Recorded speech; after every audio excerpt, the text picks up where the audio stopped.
జంపన వాళ్ళ స్నానం చేయాలి, ఇక్కడ వచ్చి తినాలి, పిల్లలు అన్నం తీసుకొస్తారు ఇంటికాంచలి, అన్నం తీసుకొస్తే తినాలి, ఇన్నే ఉండాలి. ఇంకెన్ని రోజులు ఉంది మరి ఇక్కడ జాతర? ఇంకొక 4 రోజులు ముగుస్తుంది కదా జాతర తర్వాత. ప్రపంచంలో 4 రోజులు ముగిస్తూ అంటారు, కానీ 30 తారీఖు దాకా ఉంటుంది. దేవునికి మొక్కేవాడు ఎప్పుడైనా మొక్కుతాడు.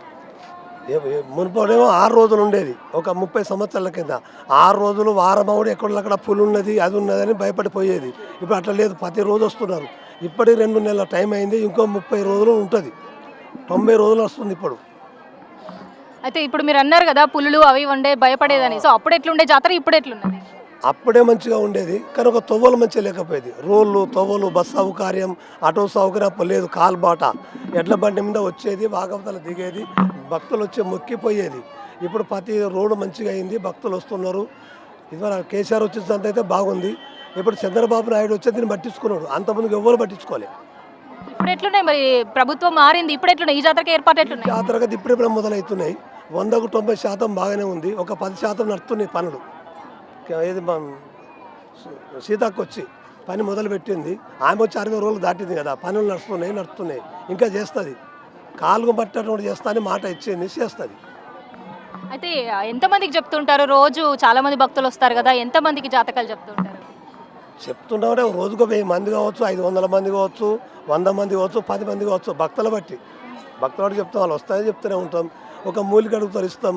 భర్త భార్య సమస్య ఉంటుంది, పిల్లలు కాని వాళ్ళు సమస్య ఉంటుంది, బరకత లేకుండా కుటుంబ సమస్యలు ఉంటాయి, అన్నదమ్ముల సమస్యలు ఉంటాయి, వచ్చి కోర్టు సమస్య ఉంటుంది, కేసు సమస్య ఉంటుంది. దానికి ఏదైనా కావాలంటే వనమూలిక ఇస్తాం. చిలకల గట్టు సెల్పే చెట్టు ఇస్తాం. ఏమైనా ఆరోగ్యం బాగులేకున్నా, కాళ్ళ నొప్పులు, కీళ్ళ నొప్పులు, గుర్రం మూతులు, ఇలాంటి సమస్యలు కూడా కొన్ని మందులు ఇవ్వగలుగుతాం. ఇప్పుడు ఈ మూలికలన్నీ మరి ఎక్కడి నుంచి తీసుకొస్తారు మీరు? మన ఈ చుట్టుపక్కల ఉన్న అడవుల్లోంచి తీసుకొస్తారా? పక్కలే చిలకల గట్టు నుంచి తీసుకొస్తాం. కొన్ని అక్కడ సిలేరు, చిత్తరకొండ, పాపికొండ, భద్రాచలం అక్కడి నుంచి తీసుకొస్తాం. మధ్యడు పట్టణం నుంచి కూడా తీసుకొస్తాం, ఇక్కడ దొరకని ఉంటే. అంటే ఇక్కడ దొరక ముందు కొంత జలం ఎక్కువ పోయింది, అడిగిపోయింది కాబట్టి సిలేరు పోతాం, చిత్తరకొండ పోతాం, పాపికొండ పోతాం, భద్రాచలం పోతాం, ఇక్కడ మధ్యడు పట్టణం పోతాం, ఇక్కడ చిలకల గట్ట నుంచి కొని తెస్తాం. ఇవన్నీ మరి పచ్చిగున్నప్పుడు తీసుకొస్తారు కదా, ఇవన్నీ ఇట్లా వనమూలికల్లాగా తయారవడానికి ఎన్ని రోజుల టైం పడుతుంది? ఒక 41 రోజు తయారవుతుంది. 41 రోజు దాకా తీసుకురావటం ఒక 20 రోజులు ఎండబెట్టి ఆరబెట్టి దంచి సూర్ణం చేసి తయారయ్యడం 20 రోజులు, 40 రోజుల దాకా అవుతుంటాయి. తర్వాత అందరూ భక్తులకు ఇస్తూనే ఉంటాం. అమ్మవారి గద్దె మీద పెట్టి పూజ చేసి దీపం ధూపము నైవేద్యం పెట్టి అమ్మవారు నమస్కారం చేసి పసుపు కుంకుమ పాల కొబ్బరిగా కొట్టి బంగారం పెట్టి తీసుకొచ్చి భక్తులకు అప్పచెప్తాం. అంటే ఒక్కొక్కరికి ఒక సమస్య అనేది ఉంటుంది, దానికి ఇస్తాం. మీకు ఇవన్నీ ఎట్లా తెలుస్తాయి మరి? మూలికలు ఇవి అని మీకు అడవుల్లోకి వెళ్ళినప్పుడు ఎట్లా తెలుస్తుంది మీకు? మా తాతలు చేయంగా మా తండ్రి చూసిండు, తండ్రి చేయంగా నేను చూసిన, నేను చేయగా నా పిల్లలు చూస్తారు. అంతే, దీనికి చదువు లేదు. కొమ్మరివాడు కొండ చేస్తే గురువు లేడు, తండ్రి చేయనే కొడుకు చేసిండు. రైతు నాగలు దున్నగా తండ్రి దున్నగానే కొడుకు చూసి నేర్చుకున్నాడు, దానికి గురువు లేడు. మా తాత ఇదే పని, తండ్రి ఇదే పని, మేము ఇదే పని. మరి ఇప్పుడు మీ పిల్లలు కూడా నేర్చుకుంటున్నారని అన్నారు కదా, ఇప్పుడు నెక్స్ట్ వాళ్ళు కూడా వాళ్ళకన్నీ నేర్పించారా? ఏ మూలిక దేనికి పని చేస్తుంది అనేదాన్ని? సంస్థ అనేది ఈ సంస్థ ఇక్కడికే ముగింపు కావద్దు. అంటే 100కు ఒక 20 మందికి నేర్పిస్తున్నారు, 80 మంది చదువుకుంటున్నారు, 20 మందికి నేర్పిస్తున్నా, నడుతున్నది. ఈ చెట్టు ఇది రోగానికి ఇది, తేలు కొడుతుంది, పాము కొడుతుంది, భార్య అయినకపోతే ఇది, భర్త అయినకపోతే ఇది, సంతానం కాకపోతే ఇది, నాగదోషం ఉంటే ఇది, కాలసర్ప దోషం ఉంటే ఇది అని నేర్పిస్తున్నా. జాతర తర్వాత ఏం చేస్తారు? ఇప్పుడు 30 తారీఖు వరకు ఇక్కడ ఉంటున్నారు, తర్వాత మళ్ళీ ఎలా ఉంటుంది మీ జీవన విధానం? ఎలా ఉంటుంది? కొంచెం వ్యవసాయాలు ఉన్నాయి, ప్రభుత్వం భూములు కొట్టుకునే వెనకట, అవిటేందో కొన్ని డబ్బులు వస్తాయి, వ్యవసాయం చేస్తాం. కాకపోతే భద్రాచలం, శ్రీశైలం, ఏడుపాయల, ఎమ్లవాడ ఇలాంటి జాతరల పని కూడా కొంతమంది పోతారు, పోని వాళ్ళ ఇంటికాడ ఉంటారు. కొందరు గ్రామాలలో కూడా ఇంటింటికి తిరుగుతూ ఉంటారు కదా, సో అలా చేస్తారా మీరు? చేస్తాం. గ్రామాలలో తెలిసిన వెనకటి కాలం అంటే పోయిన మనిషి వచ్చేది, ఇప్పుడు ఫోన్ ద్వారా ప్రతి ఒక్కరు ఫోనే ఉంది, ఫోన్ చేస్తే వస్తారు. వాళ్ళకి ఏరో యంత్రము, వాళ్ళ ఇంటి బంధువులు వాళ్ళ బాధలు ఏందో యంత్రం ఇస్తారు, తాయిత ఇస్తారు, పొగ ఇస్తారు, వస్తారు.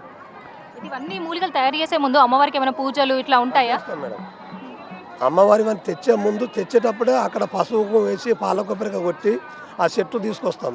తీసుకొచ్చి అన్ని జమ చేసి గద్దె మీద పెట్టి పసుపు కుంకుమ పాల కొబ్బరిగా కోడి కోటరు ఉంచి పూజ చేసి 21 రోజు అక్కడ ఉంచి అమ్మవారు మొక్కి లావడతాం.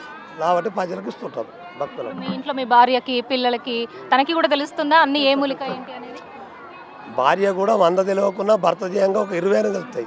పిల్లలకు ఎంట లేకుండా రాంగపోగా చూస్తుంటే కూడా 10 అందుతాయి. దాన్ని బట్టి 10 నుంచి 20, 20 నుంచి 60 ఇట్లా అవుతుంటారు. ఫైనల్గా మీరు అంటూ ఉంటారు కదా కుర్రో కుర్రో అని, ఒక్కసారి ఆ మాటతో కుర్రో కుర్రు కొండ దేవర కుర్రో కుర్రు సమ్మక్క సారక సెలిపే చెట్టు సిలికల గట్టు దెయ్యాల మడుగు దేవరలాడ కుర్రో కుర్రు.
భక్తులు చెప్పి ఆలయ ప్రయాణంలో దేవుళ్ళు ఉన్నారు.